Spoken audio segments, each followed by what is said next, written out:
ajuda... Cleiton, ajuda...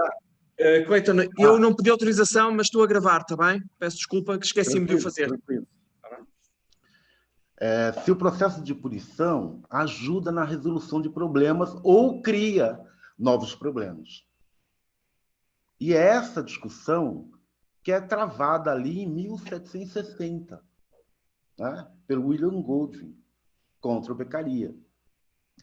Essa primeira inversão que é feita pelo William Goldwyn tem a seguinte perspectiva. A punição, o castigo, a coerção não é um argumento. Ela não consegue convencer ninguém. E ela é colocada já em uma pessoa que deixou de cometer o delito, que já não comete, que já está imobilizada pela ação, por exemplo, penal. E vai se propor que esse processo de punição, que não tem a capacidade de convencimento, convença. Que esse processo de punição, que não tem a capacidade de entendimento, faça com que o outro entenda. Ora, a punição, ela não vai trazer para você entendimento. Ela vai trazer raiva, ela vai trazer ira, ela vai trazer constrangimento. Não é? Então, ela não tem essa capacidade. Se você tivesse... O William Goldwyn fala numa parte do texto o seguinte: se aquele que me oprime, né, que usa a coerção contra mim, tivesse a capacidade de me convencer, ele o faria com certeza.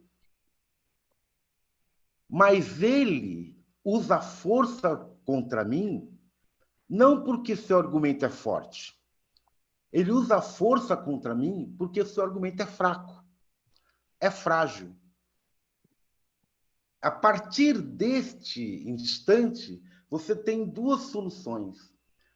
Uma solução é aquela que Beccaria adota e que depois todo o sistema penal moderno capitalista vai adotar, que é a justiça punitiva, ou a construção de uma sociedade punitiva.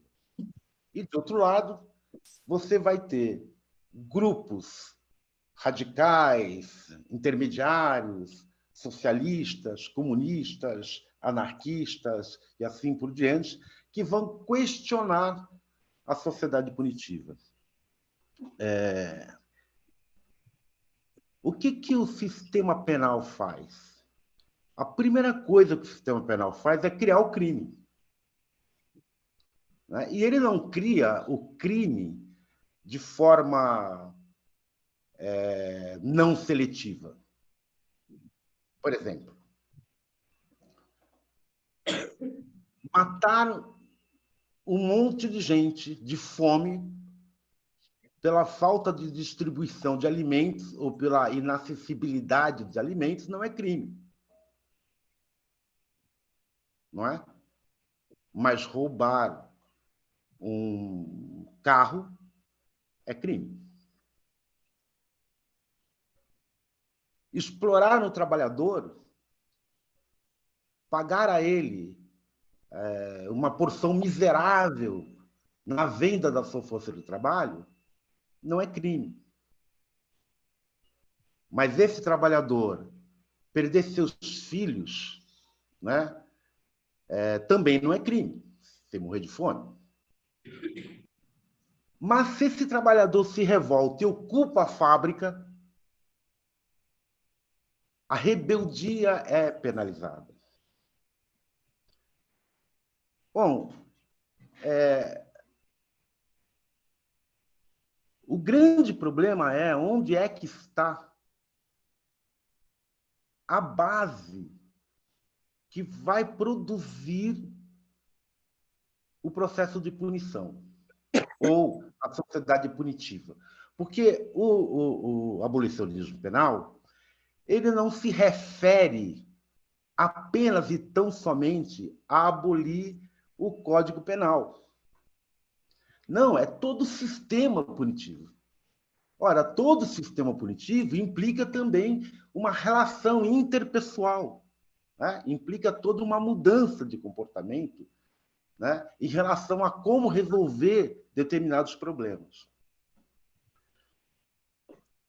Mas, a princípio, nós temos uma questão que é a base de toda a diferença e de toda a desigualdade e, portanto, de muitas das violências existentes, seja elas quais forem, que é a propriedade.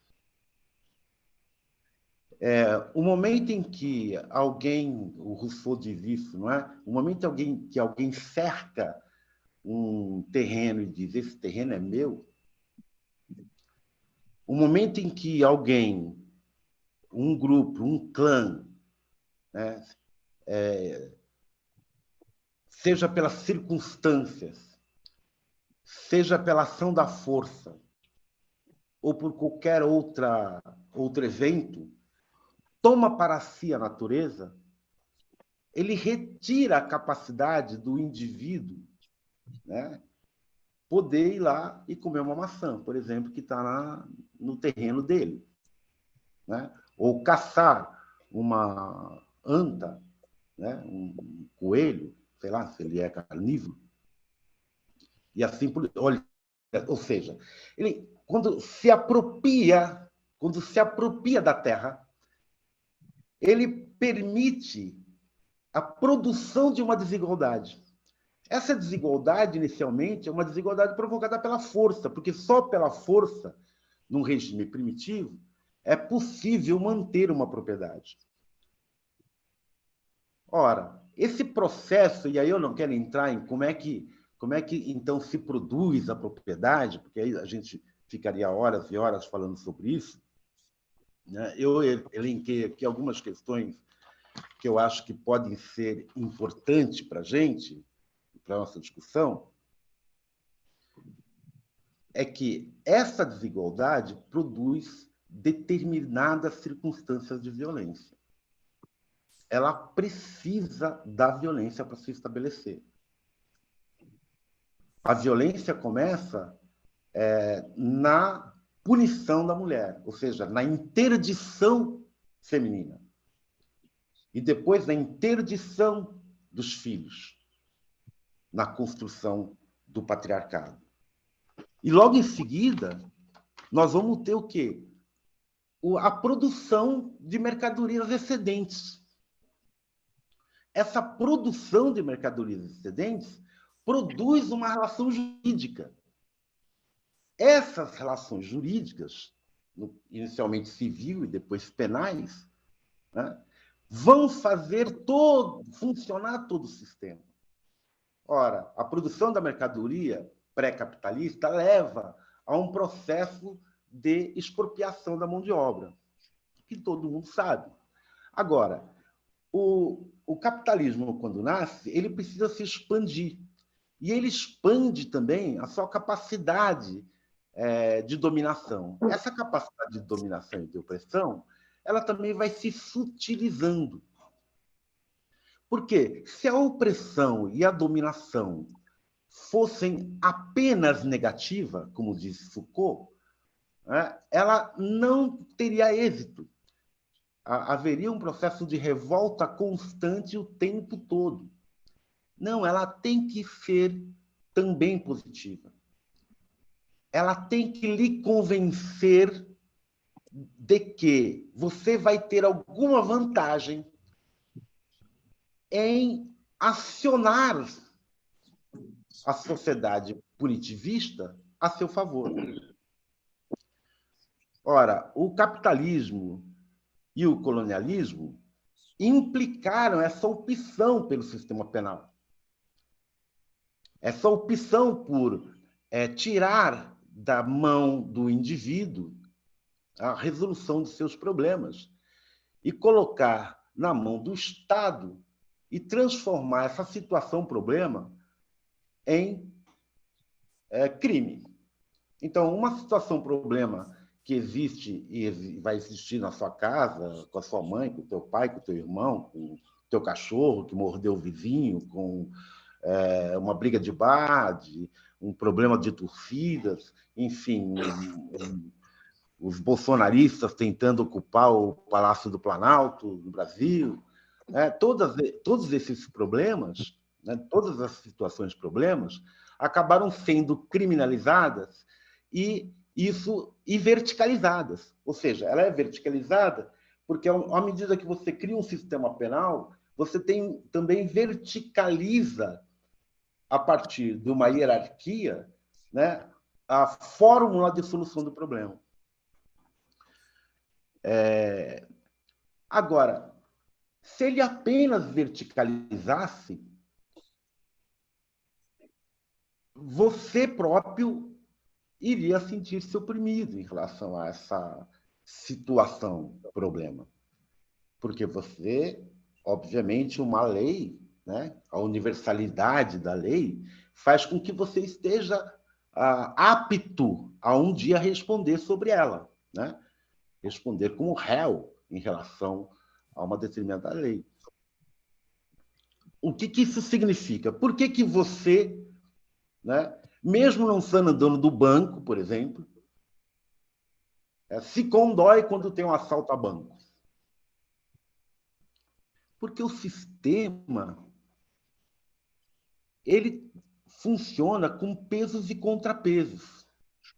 E ele também funciona com a ilusão de que ele te protege. E essa proteção, como diz o Hobbes lá, significa a doação de parte ou de toda a sua liberdade para que o Estado, né, se utilize dessa liberdade para lhe dar a segurança, né, de não ser atacado por um humilhante, enfim. E isso também desvia do foco principal, que é a usurpação inicial, que é o problema da propriedade, o problema da mercadoria, do capitalismo, quando o trabalhador que tem a força do trabalho tem que vender essa força do trabalho de forma bastante aviltada, né, por um preço aviltado, e perdendo as suas condições naturais de sobrevivência. O capitalismo, então, ele cria o sistema de desigualdade e, para ele se contrapor, ele próprio, ao sistema de desigualdade, ele cria esses contrapesos. E esses contrapesos vão fazer com que a pessoa, né, o indivíduo, passe a se sentir seguro, ainda que ele amanhã possa ser responsabilizado, por exemplo, criminalmente por alguma ação. Mas ele não fez só isso. O capitalismo criou um conjunto de racialização, um conjunto de colonialismos, e de formas de desigualdades que fizeram, por exemplo, as desigualdades. Quando a gente fala em desigualdade ou colonialismo, se pensa só nas Américas, né? Nas Américas, na África e tal. Mas vamos pegar o exemplo do Edson Passetti e do próprio Fernando Bessa. O Edson Passetti, se ele tivesse nascido na Alemanha, e o Fernando Bessa, se tivesse nascido na Inglaterra, o livro do Edson Passetti e o livro Sociologia do Desenvolvimento, do Fernando Bessa, seriam distribuídos universalmente para todo mundo, porque existe uma gradação na cidadania, uma desigualdade no processo entre o setor central e aquilo que é dentro do setor central, o periférico, e aquilo que é dentro do periférico, ainda mais periférico, que é o caso de Portugal e Brasil, por exemplo, Portugal na Europa, Brasil em relação ao resto do mundo. O objetivo do sistema punitivo não é ser reconhecido como o centro da punição. Ao contrário, o objetivo é ele se espalhar em uma rede de relações hierárquicas e autoritárias que se retroalimentam. seja no campo da intimidade, as interdições sexuais, por exemplo, familiares, comportamentais, seja no campo das socializações forçadas, que substituem agora, mais rapidamente do que antes, as socializações livres. Ora, é preciso dizer um pouco do que eu estou falando dessa socialização. Não é? Aqueles que têm a minha idade, 60 anos, ou menos, um pouquinho menos, ou um pouquinho mais, brincavam na rua, aqui no Brasil, por exemplo, brincavam na rua, tinham relações livres com um monte de crianças de tudo quanto é lugar, né? Sem regras, sem nada. As regras iam sendo criadas a partir dessas relações de grupos. Hoje, as crianças e os adolescentes vão para o shopping. O shopping tem uma ordem, tem uma organização. Você tem que andar de um jeito, você tem que se vestir de um jeito, você não pode gritar, você não pode correr, você não pode um monte de coisa. A escola tem um outro tipo de socialização disciplinar. Né? Você tem que sentar, ouvir o outro, tem que ter momento de falar, outro momento. Então, tem todo um regime. Né? Isso também ocorre na empresa, né? Onde você trabalha. Isso também ocorre hoje nas ruas, com os semáforos, no trânsito. Enfim, essas socializações que antes eram livres, hoje são socializações todas regradas. E essas regras têm por sentido produzir em você o sentimento de punição. Quem quebra as regras deve ser punido. Ora, não se está colocando mais se a punição, como coloca lá o William Goldwyn, se a punição tem esse caráter de convencimento, se ela é capaz ou não de te convencer. Não, ao contrário, né? Ela já está definida e dada. E é nesse sentido que os abolicionistas penais vêm, os vários abolicionismos, né? Porque não tem só um, vêm se contrapor a esse sistema. Agora, é importante dizer o seguinte, que não se pode pensar que a reforma do sistema penal, a simples reforma do Código Penal, ou se deixar de usar o Código Penal e passasse a usar o Código Civil, por exemplo, ou a resolução de conflitos, como é vista e atuada no sistema de reforma do judiciário, resolveria o problema da hierarquia. Muito pelo contrário, ele espalharia esse processo de judicialização, né, das situações de problema e da falta de interação e falta de... como é que a gente fala? Interagir, né? A falta dessa interação entre as pessoas para tentar resolver entre os envolvidos o problema, a situação, o problema que aconteceu. Ora, isso significa o quê? Significa que você não pune apenas, você insere no coração das pessoas e na mente da pessoa a ideia de punição. Quem pune se considera com o direito de punir, por vários motivos. Se sente superior ao punido. Quem pune se coloca em um lugar inalcançável pelo punido, que está em um não lugar, como dizia o Fanon.